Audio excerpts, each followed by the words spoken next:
How often do we hear that people just don't care?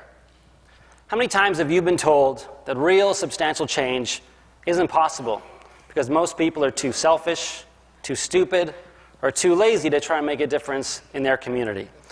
I propose to you today that apathy as we think we know it doesn't actually exist, but rather that people do care, but that we live in a world that actively discourages engagement by constantly putting obstacles and barriers in our way.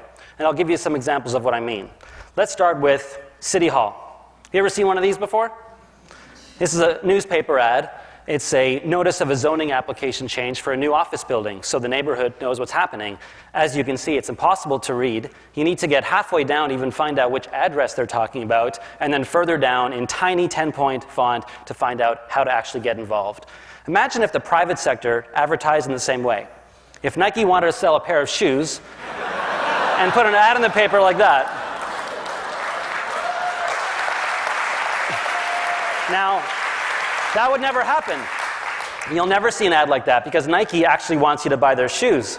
Whereas the City of Toronto clearly doesn't want you involved with the planning process, otherwise their ads would look something like this, with all the information basically laid out clearly. As long as the city's putting out notices like this to try and get people engaged, then of course people aren't going to be engaged. But that's not apathy, that's intentional exclusion. Public space.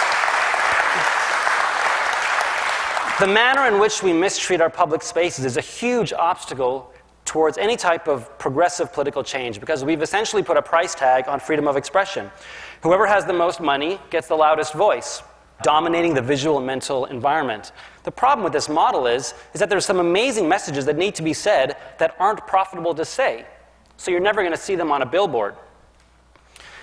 The media plays an important role in developing our relationship with political change, mainly by ignoring politics and focusing on celebrities and scandals. But even when they do talk about important political issues, they do it in a way that I feel discourages engagement. And I'll give you an example. The Now magazine from last week, Progressive Downtown Weekly in Toronto. This is the cover story. It's an article about a theater performance, and it starts with basic information about where it is, in case you actually want to go and see it after you've read the article. Where, the time, the website. Same with this. It's a movie review, an art review, a book review, where the reading is in case you want to go. A restaurant, you might not want to just read about it, maybe you want to go to the restaurant, so they tell you where it is, what the prices are, the address, the phone number, etc. Then you get to their political articles. Here's a great article about an important election race that's happening, talks about the candidates, written very well, but no information, no follow-up, no websites for the campaigns, no information about when the debates are, where the campaign offices are.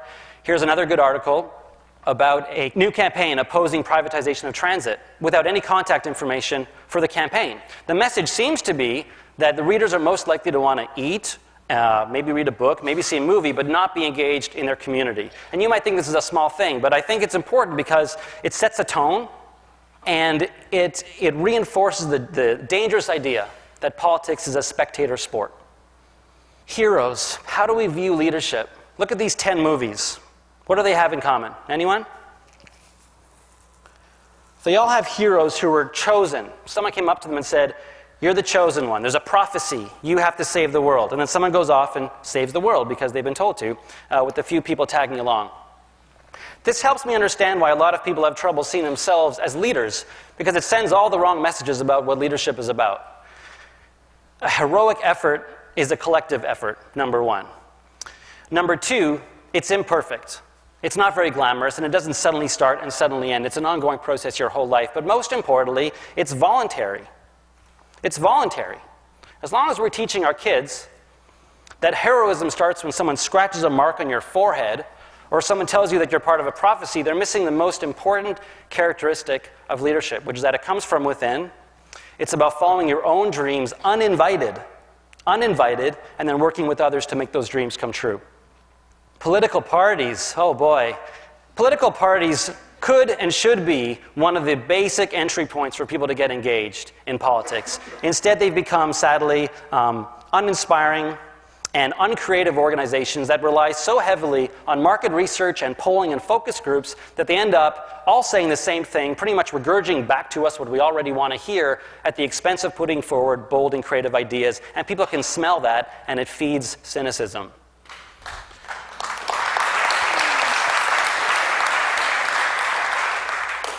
Charitable status. Groups who have charitable status in Canada aren't allowed to do advocacy. This is a huge problem and a huge obstacle to change because it means that some of the most passionate and informed voices are completely silenced, especially during election time. Which leads us to the last one, which is our elections. As you may have noticed, our elections in Canada are a complete joke. We use out-of-dated systems that are unfair and create random results. Canada is currently led by a party that most Canadians didn't actually want. How can we honestly and genuinely encourage more people to vote when votes don't count in Canada? And you add all this up together, and of course people are apathetic. It's like trying to run into a brick wall. Now, I'm not trying to be negative by throwing all these obstacles out and explaining what's in our way. Quite the opposite. I actually think people are amazing and smart and that they do care. But that, as I said, we live in this environment where all these obstacles are being put in our way. As long as we believe that people, our own neighbors, are selfish, stupid, or lazy, then there's no hope. But we can change all those things I mentioned. We can open up City Hall. We can reform our electoral systems. We can democratize our public spaces.